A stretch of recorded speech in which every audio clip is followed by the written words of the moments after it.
पुरी रे विश्व प्रसिद्ध घोषयात्रा चलिथिबा बेले श्री जगन्नाथ सनातन धर्म एवं मंदिर रे अण हिंदू प्रवेश भली प्रसंग को नहीं चर्चा लगी रही। ए समस्त चर्चा को नहीं पुरी गोवर्धन पीठ शंकराचार्य निश्चलानंद सरस्वती सहित अधिक आलोचना करथिले आम रिपोर्टर सुधांशु दास। तेबे आसंतु सुनिबा निज प्रतिक्रिया रे कोन कहिसंती जगतगुरु। हमारी भावना है कि भारत, नेपाल, भूटान में धर्म नियंत्रित, पक्षपात विहीन, शोषण विमुक्त, सर्वतत्पर सनातन शासन तंत्र की स्थापना हो। विभाजन के बाद का यह भारत है, स्वतंत्र भारत है। लेकिन प्रामाणिक रीति से विचार करने पर, सैद्धांतिक धरातल पर भारत स्वतंत्र राष्ट्र सिद्ध नहीं होता। इसकी शिक्षा प्रणाली, रक्षा की प्रणाली, इसके कृषि गौरक्ष वाणिज्य के प्रकल्प, सेवा के प्रकल्प और उद्योग के प्रकल्प अपने नहीं। संविधान की आधारशिला भी भारत को अपनी प्राप्त नहीं है। स्वतंत्र भारत में भी हिंदू एक नंबर के नागरिक अब तक नहीं हैं। अब तो हिंदुओं को छलबल डंके की चोट से सत्ता लोलुप दूरदर्शी राजनीतिक दलों और नेताओं के द्वारा अल्पसंख्यक बनाने का भीषण प्रकल्प चल रहा है।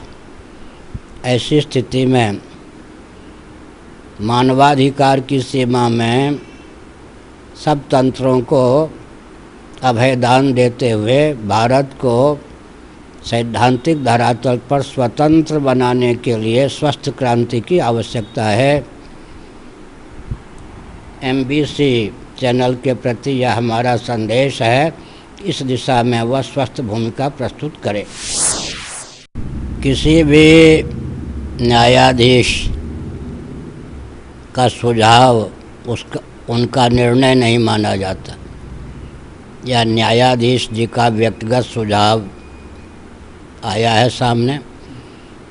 कोई भी जस्टिस या न्यायमूर्ति या न्यायाधीश जो बोलते हैं उनके पीछे कई हेतु होते हैं। मुझे मालूम पड़ा है कि यह सुझाव देने वाले भी कोई व्यक्ति ही रहे हैं जिसका प्रभाव न्यायाधीश के मस्तिष्क पर था। से किसी को वंचित नहीं किया गया। नील चक्र का दर्शन करके, बाहर से मंदिर की परिक्रमा करके, पतित पावन भगवान का दर्शन करके, रथारूढ़ श्री जगन्नाथ आदि का दर्शन करके व्यक्ति फल प्राप्त कर सकता है। फल से किसी को वंचित नहीं किया गया। और फल तब मिलेगा जब अर्चा विग्रह में देव विद्यमान रहेंगे। इसलिए एक विचित्र बात है जो समझने योग्य है। वाचस्पति मिश्र भामतीकार ने लिखा, विधि में श्रद्धालु अधिकृत होते हैं, लेकिन निषेध में आपकी श्रद्धा हो या नहीं हो उसका अनुपालन आपके लिए आवश्यक है। जैसे विद्युत है, वहाँ लिखा है सावधान इतना वोल्टेज। अब आप निषेध आज्ञा का उल्लंघन कर दीजिए, खतरा है, मर भी सकते हैं, घायल हो सकते हैं। तो निषेध का अनुपालन तो करने के लिए आपकी श्रद्धा हो या ना हो बाध्य है।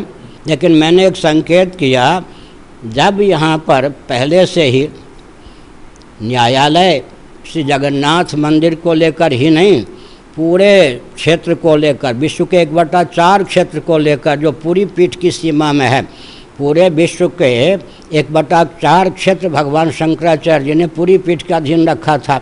उसको ये न्याय देने का अधिकार पहले से ही धार्मिक जगत में यहाँ पर है, मुक्ति मंडप। तो हमने एक संकेत किया, जब यहाँ से विशेषकर श्री जगन्नाथ मंदिर को लेकर जो भी निर्णय हो उसके लिए न्यायालय पहले से ही और न्यायाधीश पुरी के शंकराचार्य पहले से ही परंपरा से होते हैं। तो मान्य न्यायालय को, मान्य उच्चतम न्यायालय या वहाँ के संभावित न्यायाधीशों को दो टूक शब्दों में या क्यों नहीं या कह देना चाहिए कि हमारी परिधि का यह विषय नहीं। 144 वर्षों तक जगन्नाथ आदि भगवान जो दारू ब्रह्म हैं उनका दर्शन सुलभ नहीं था। ईस्वी सन से 507 वर्ष पूर्व अवतीर्ण भगवान शंकराचार्य जब 24 वर्ष की आयु के थे, आज से 2502 वर्ष पहले, तब उन्होंने वैशाख शुक्ल दशमी के दिन अपने चिन्मय कर कमलों से श्री जगन्नाथ आदि को प्रतिष्ठित किया। उसी दिन उन्होंने अपने प्रथम शिष्य पद्मपादाचार्य जी को इस पीठ के प्रथम जगत गुरु शंकराचार्य के रूप में अभिषिक्त और प्रतिष्ठित किया। पुरुषोत्तमक क्षेत्र के प्रबंधन का सारा दायित्व उन्होंने पद्मपादाचार्य जी, उनकी परंपरा में जो इस पीठ के शंकराचार्य होते रहे होंगे, उनको दिया। मुक्ति मंडप की पुनः प्रतिष्ठा करके उसके न्यायाधीश के रूप में पुरी पीठ के शंकराचार्य को नियुक्त किया। श्री मंदिर का सारा संचालन शंकराचार्य के अनुगत होकर राजा करते रहेंगे, यह विधान है।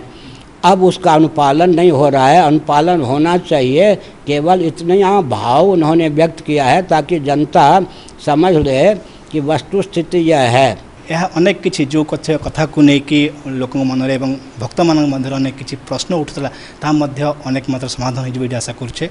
पुरी वीडियो जर्नलिस्ट प्रशांत जेना सुधांशु दास, MBC न्यूज।